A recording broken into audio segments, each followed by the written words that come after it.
memories that refuse to die. I can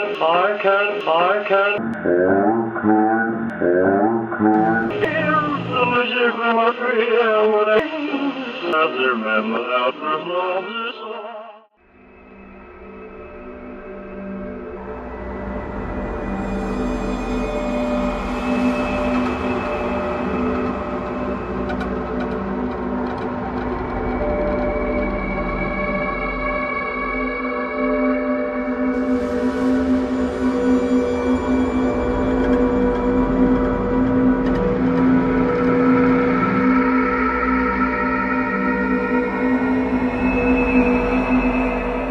So first, hi guys.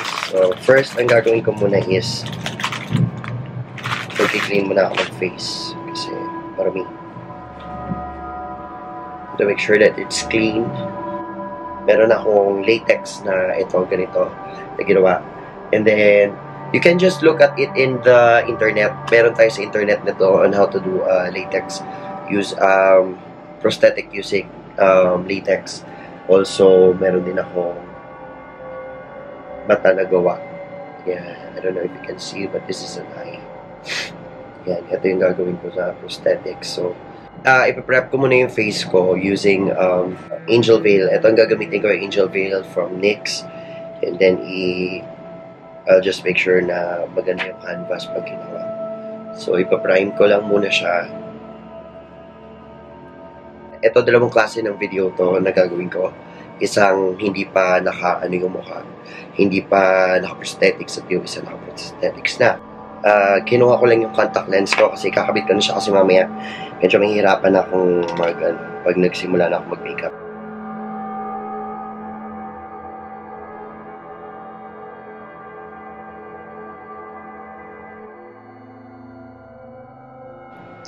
Sa hair ko, bali, unahin ko na yung hair ko. Iaano ko lang, ibabrush ko lang siya into ano lang, dito, brush up. So, wala naman ako style na gagawin. So, spray net using Tresemme. Siyempre, mag-start muna ako by putting glue stick na ano, para sa kilay. Kasi, buburahin natin. Kilay. Tapos sineset ko siya, nag-ready na rin ako ng fake blood. Bali, dalawang klaseng fake blood ang ginawa ko, isang super lapot at saka isang super. Gagamitin ko tong Lorac behind the scene eyeshadow eye primer. Gagamitin ko primer sa eyes.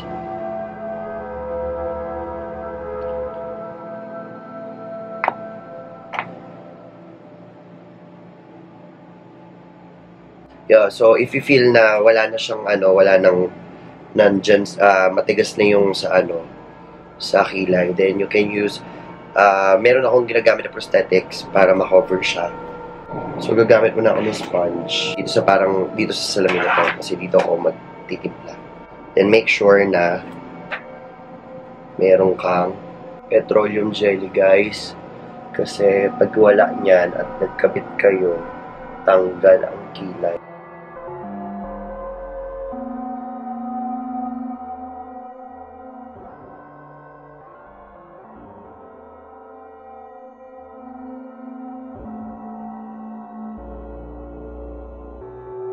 So let it dry first. You can proceed to your usual makeup look. So gagamitin ko muna yung untamed ng Lorac Concept.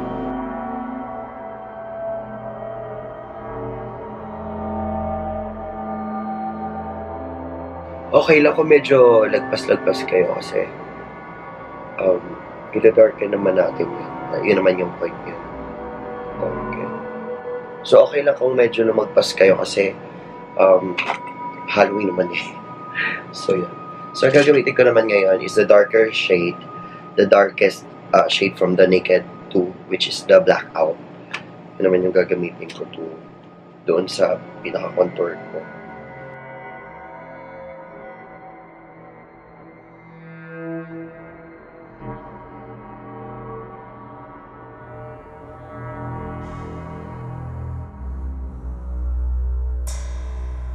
And then I'll get itong flat brush. And imimix ko lang yung paglalagay din ako sa ilalim ng mata.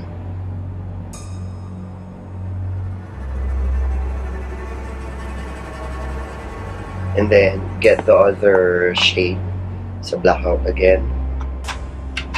And do the same. Dito sa kalahati.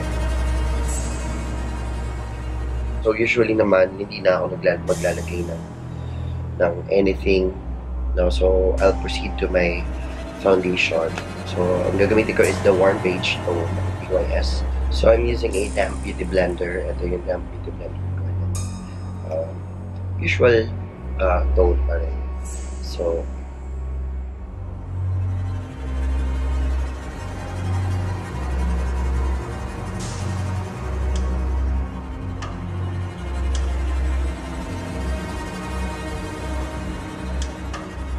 then I'll be setting it with a powder. Ang gagamitin ko naman is itong Sonia Kashuk na powder.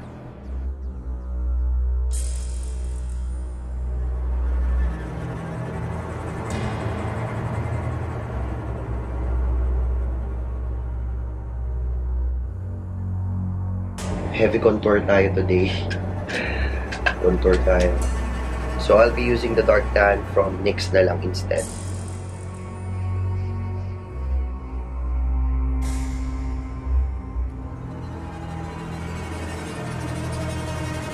Since parang hindi pa ako contented sa contour na to at dahil wala akong pinaka-dark, so ang gagamitin ko na lang is eyeshadow.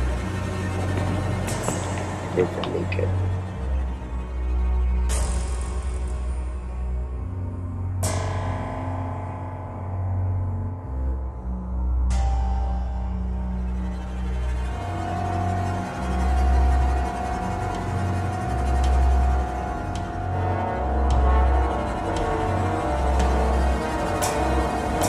Itong lipstick na to is from MAC and Cyber. It's a black lipstick.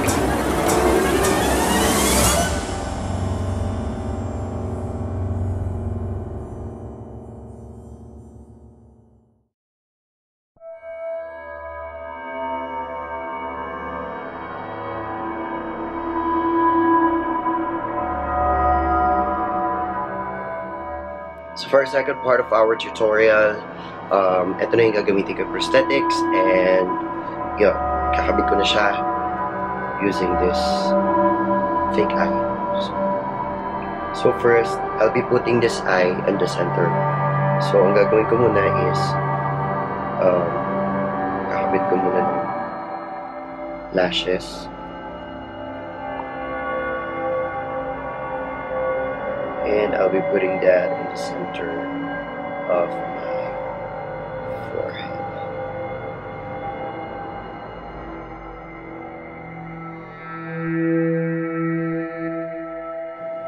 Then for the next part of this, I'll be putting the prosthetics. Ganyan siya guys. Okay, so what I'll be doing is, I'll be putting, since wala akong spirit gum, pwede nyo na rin gamitin to, pero sana tumikit siya hanggang lagyan ko na siya ng eyelash glue. So I'll be putting it here.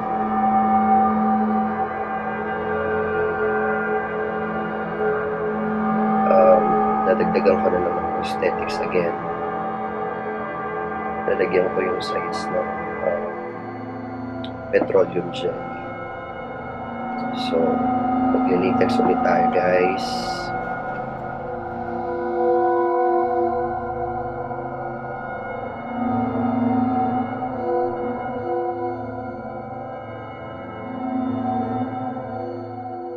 And then, nalagyan ko ulit siya ng foundation, yung cream foundation guys.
Ayan, para makasalita na ako. Hi guys, so this is an inspired tutorial. It's an oracle or a demented seer who can look at the future. So, nagkaroon siya ng power to see the future. Bumukas yung third eye niya.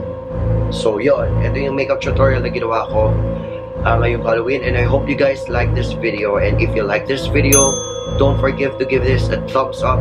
And comment down below if you have any suggestions or if you like this video, or let me know what you guys think about this look. And of course, you can follow us on our social media. You can follow it somewhere here. And of course, subscribe to our channel for more videos. This is our first makeup tutorial, Halloween makeup tutorial, and I really enjoyed it. It took me like 4 hours to do it. Hindi ko alam kung paano ko tatanggalin. But yeah, this is the look that I got for the Halloween. Thank you so much for watching this video, and I hope to see you in our next one.